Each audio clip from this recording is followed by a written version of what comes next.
बिस्मिल्लाहिर्रहमानिर्रहीम अस्सलामुअलैकुम। Welcome back to trade वाले चैनल। जैसा कि लास्ट वीडियो में हमने बात की डिफरेंट एक्सनेक्स के डिपॉजिट मेथड्स की, जिसके थ्रू हम रियल फंड्स जो हैं अपने रियल अकाउंट्स के अंदर डिपॉजिट कर सकते हैं। और उनके अंदर हमने दो पेमेंट मेथड्स के ऊपर डिस्कशन की, जो कि थे बैंक ट्रांसफ़र और पाकिस्तान लोकल बैंक ट्रांसफ़र। आज की इस वीडियो में हम फर्दर बात करेंगे बाइनेंस पे, और दूसरा जो हम बात करेंगे TRC20 और ERC20 एड्रेसेस के ऊपर। सबसे पहले बात करते हैं बाइनेंस पे के ऊपर। मैं अपना एक्सनेक्स का अकाउंट लॉगिन करके डिपॉजिट की मेथड्स के अंदर दोबारा आ जाता हूं, और यहाँ पे सबसे पहले जो हमें पेमेंट मेथड वो लिस्ट हो रहा है वो है बाइनेंस पे। अब बाइनेंस पे जो है वो मोस्ट सिंपलेस्ट और इजीएस्ट वे है अपना एक्सनेक्स के अंदर जो है वो डॉलर्स डिपॉजिट करने के लिए। अब इस मेथड के थ्रू जब भी आपने USDTs जो है वो डिपॉजिट करने हैं, आपने दो चीज़ों को माइंड में रखना है। सबसे पहले तो ये कि आपका एक्सनेक्स का अकाउंट और आपका बाइनेंस का अकाउंट जो है वो सेम मोबाइल के अंदर लॉगिन हो, मतलब दोनों एप्लीकेशन आपके सेम मोबाइल के अंदर लॉगिन हो। और सेकंड ये कि दोनों अकाउंट्स जो हैं वो आपके सेम नेम के ऊपर हों। जैसे कि लास्ट वीडियो में हमने बैंक ट्रांसफर के थ्रू देखा कि हमारा जो बैंक टाइटल और एक्सनेक्स के अकाउंट का टाइटल जो है वो सेम था। इसी तरह आपने इस मेथड में भी ये माइंड में रखना है कि आपका एक्सनेक्स का अकाउंट और जो बाइनेंस का अकाउंट जिस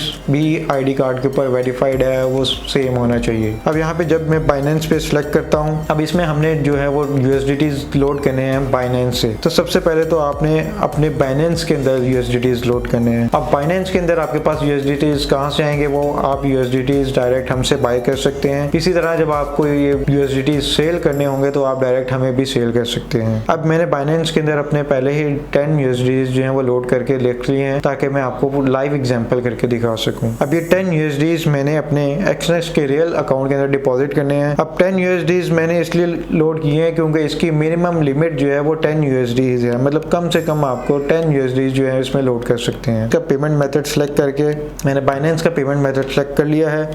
अब ये पेमेंट सेलेक्ट करते ही मेरे पास जो है वो अमाउंट की फील्ड आ रही है कि मैंने कितनी अमाउंट या कितने USDTs जो है वो अपने बाइनेंस की एप्लीकेशन से एक्सनेक्स के रियल अकाउंट के अंदर डिपॉजिट करने हैं। तो जैसे कि हमारे पास वहाँ पे 10 USDTs ऑलरेडी लोड हैं बाइनेंस के अंदर, मैं इधर 10 USDTs ही लोड करता हूँ, और इसकी डिपॉजिट अमाउंट भी मेरे पास 10 USDTs ही आ रही है, मतलब इसमें कोई डिडक्शन नहीं है। जितने आप बाइनेंस से वहाँ पे लोड करेंगे, यहाँ पे आपके पास उतनी ही अमाउंट लोड होगी। इसमें कोई कमीशन, कोई डिडक्शन कुछ भी नहीं है। मतलब मैं अगर बाइनेंस से 10 USDTs ट्रांसफर कर रहा हूँ तो मेरे पास 10 USDTs ही एक्सनेक्स के अंदर लोड होंगे। अमाउंट एंटर करके कंटिन्यूज पे क्लिक करते हैं। कंटिन्यू पे क्लिक करते ही आपको बता रहा है कि इसमें कोई कमीशन नहीं है, ये आपकी अमाउंट है और आपकी डिपॉजिट अमाउंट भी 10 USD।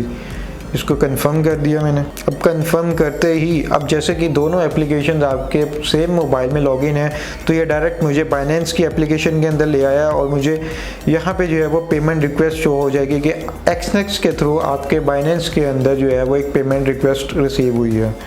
इसको मैं कंफर्म करता हूँ।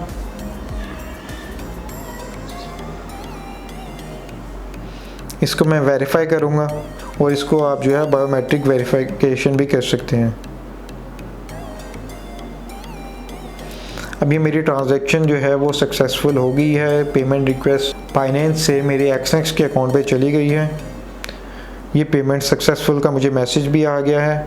अब मैं वापस रिटर्न जाता हूँ अपने वॉलेट के अंदर, अपने बाइनेंस के वॉलेट के अंदर।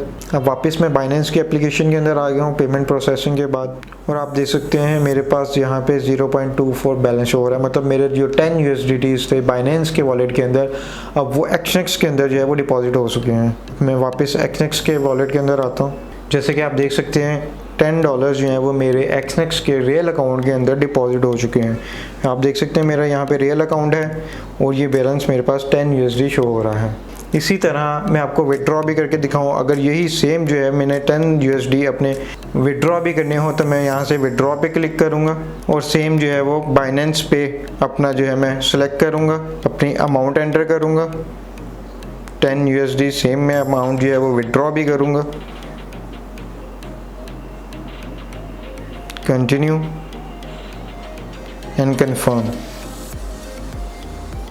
अब यहाँ पे आपके पास जो है वो हमारे पास दो मेथड्स हैं इसकी कंफर्मेशन के लिए, इसकी वैलिडेशन के लिए। आप जो है, मैं जो है वो टेक्स्ट मैसेज के थ्रू वेरिफिकेशन कोड रिसीव करूँगा। वेरिफिकेशन कोड मैंने एंटर कर दिया। वेरिफिकेशन कोड वैलिडेट होते ही जो मेरी ट्रांजैक्शन है वो प्रोसेस हो गई। अब बाइनेंस आईडी जो है वो लास्ट टाइम ये कंफर्म करता है। मेरी बाइनेंस आईडी यही है, मैं आपको दिखा भी देता हूँ।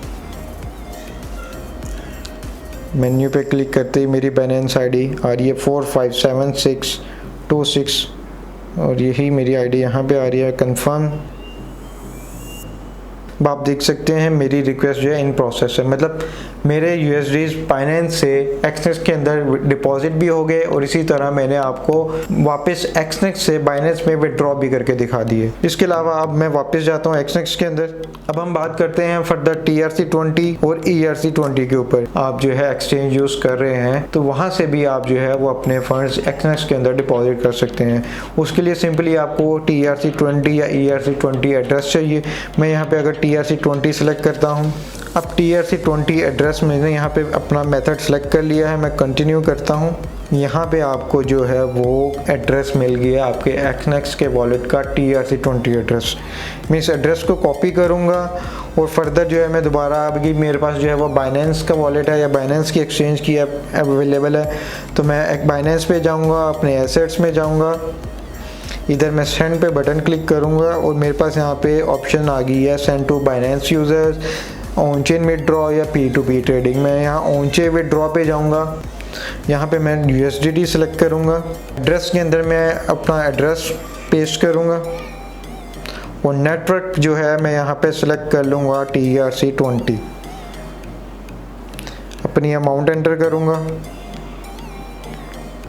अब जैसा कि आप लोग देख सकते हैं कि मैंने 10 USD जो है यहाँ पे एंटर की अमाउंट, बट मेरी जो अमाउंट जो विड्रॉ होगी या जो एक्सनेक्स के अंदर जाएगी वो सिर्फ 9 USDT है और हमारे पास जो 1 USDT है वो नेटवर्क फ़ी आ रहा है। अब बहुत सारे ट्रेडर्स जो हैं वो इस मेथड को इसलिए अवॉइड करते हैं, अगर आप जो है वो नेटवर्क किसी भी नेटवर्क के ऊपर ट्रांजैक्शन कर रहे हैं, कि चेन नेटवर्क के ऊपर ट्रांजैक्शन कर रहे हैं, तो उस नेटवर्क की फ़ी आपको पे करना पड़ेगी। तो बहुत सारे ट्रेडर्स इस फीस से बचने के लिए जो है वो इस मेथड्स को अवॉइड करते हैं और सिंपल जो हमारे पास बाइनेंस पे का मेथड है मोस्टली ट्रेडर्स जो हैं उसी को यूज़ करते हैं और मैं पर्सनली भी जो है वो बाइनेंस पे ही जो है वो यूज़ करता हूँ। इसके अलावा जितने भी आपके पास नेटवर्क के मेथड्स हैं या ऑन चेन के मेथड्स हैं वो आपको वहाँ पे नेटवर्क फ़ी पे करना पड़ेगी। अब बाइनेंस के अंदर मैं आपको फिर बताता चलूँ कि आपने बाइनेंस के अंदर USDTs कहाँ से लेने हैं। बाइनेंस के अंदर आप हमसे USDTs जो हैं वो बाय कर सकते हैं और अपने रियल एक्सनेक्स के अकाउंट के अंदर डिपॉजिट करके रियल अकाउंट्स के ऊपर ट्रेडिंग करके रियल प्रॉफिट्स ले सकते हैं। फर्दर नेक्स्ट वीडियो में आपको हम जो है वो फर्दर मेथड्स भी मैं एक्सप्लेन करूंगा कि कोई इनके अलावा जो है वो मेथड यूज़ करना चाहता है, जैसे कि आपका स्क्रिल है, नेटलर है, इसके ऊपर कोई जो है वो यूज़ करना चाह रहा है तो मैं आपको वो भी एक्सप्लेन कर दूंगा। तब तक के लिए मुझे इजाज़त दीजिए। अल्लाह हाफिज़।